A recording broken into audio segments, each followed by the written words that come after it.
Whether you just bought a MazdaSpeed 3 or you're looking for something to do, these are the top 5 mods that I personally think are necessary for the MazdaSpeed 3.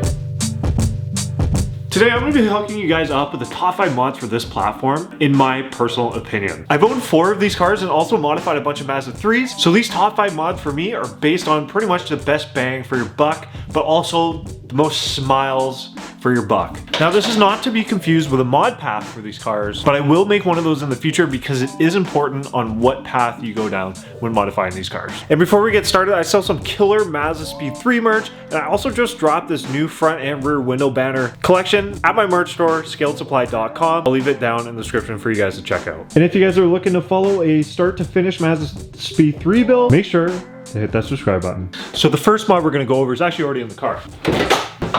And that would be an aftermarket bypass valve, blow-off valve, or a 50-50 blow-off valve. The MazdaSpeed 3 comes factory with a bypass valve. And what a bypass valve is when you're wide open throttle and building boost and you shift, all that extra air reroutes into your intake. Now the stock bypass valve on the MazdaSpeed 3 is just a plastic little device. When you go aftermarket, you can get a bypass valve, 50-50 blow-off valve, or a full blow-off valve. And normally these are made out of metal, but the best part about the aftermarket blow-off valves is that they can handle more boost, but they make the gorgeous sounds that we all know and love from turbo cars.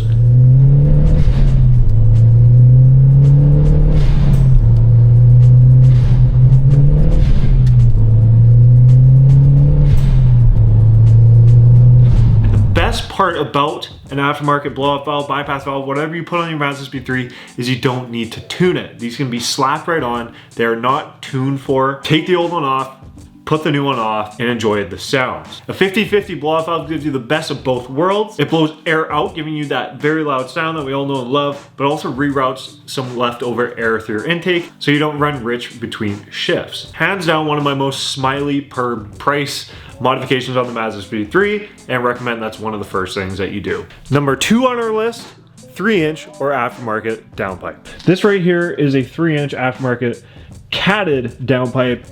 It has been gutted, if in case you're wondering. The downpipes on these cars come from the turbo and reroute all the way down to your catback exhaust. This is a less restrictive but bigger diameter piece, which makes your car a lot louder, but it also gives you a lot more power accessibility as well. Your stock downpipe has a very restrictive catalytic converter, but it also has very restrictive piping. It's a 2-point-something inch diameter all the way down. Now these cars are really quiet, and especially when you put a catback exhaust system on them, they don't get that much louder. But when you get the catless or even the catted 3-inch downpipes in there, it makes these cars sound like they should have come from factory. Just kidding. They're very, very loud. But it's the sound that we all know and love. You're getting incredible smiles per price. That sound, that power, accessibility, 2-in-1. Disclaimer, you will need to be tuned for this. This is not something that you can just throw in your car and start driving around. This needs to be tuned, unlike the blow-off valve. Okay, this next one has to be hands down, and I think anybody with this car can agree with me on this one, the best mod for handling on the Mazda 3, MazdaSpeed 3 platform, rear sway bar. Big rear sway bar. Adjustable rear sway bar. Bigger than stock rear sway bar. This right here is my custom, I think it's a 33 something in the 30s millimeter sway bar. The best handling mod for the Mazda 3, MazdaSpeed 3. These are so good. That bar right there connects to your rear lower control arms on both sides. Now what it does is it prevents roll in the back end of the car. So when you guys are turning really sharp corners going faster and you kind of feel the roll, this thing right here eliminates it.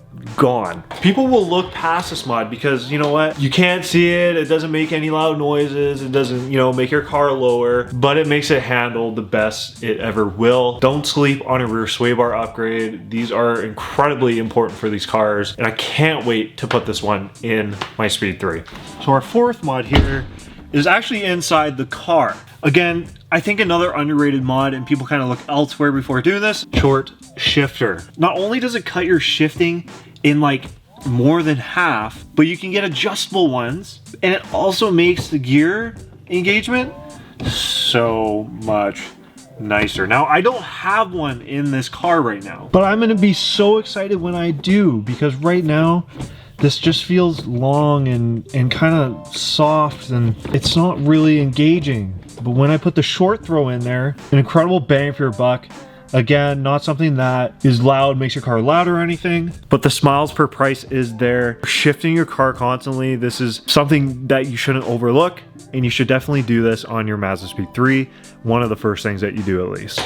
And this last one is another underrated, something you don't see, and something that doesn't make your car louder. This one impacts your shifting game, makes the car so much better to drive. Aftermarket rear motor mounts.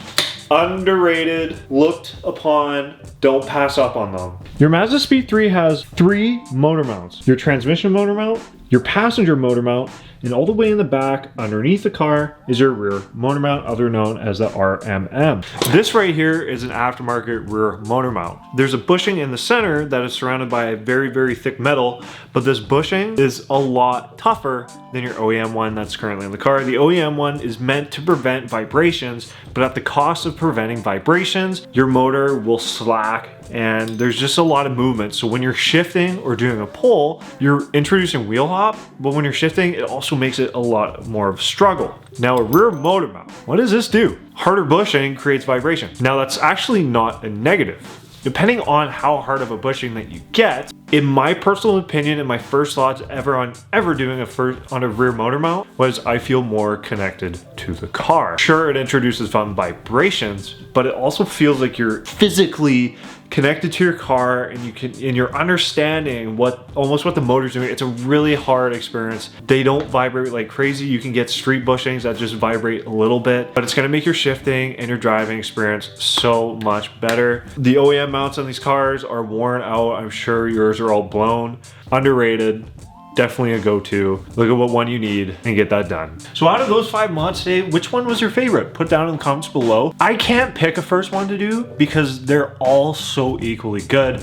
These are my favorites and my first go-tos for the MazdaSpeed 3 platform. There's obviously so much other stuff you can do, but these are the best smiles for your buck and highly recommend them. I've almost done all these videos on YouTube, so if you want to check them out, go to my page, hit that search bar, and find your wildest MazdaSpeed 3 dreams. Other than that, guys, thank you so much. Again, keep it real. I'll see y'all in the next one.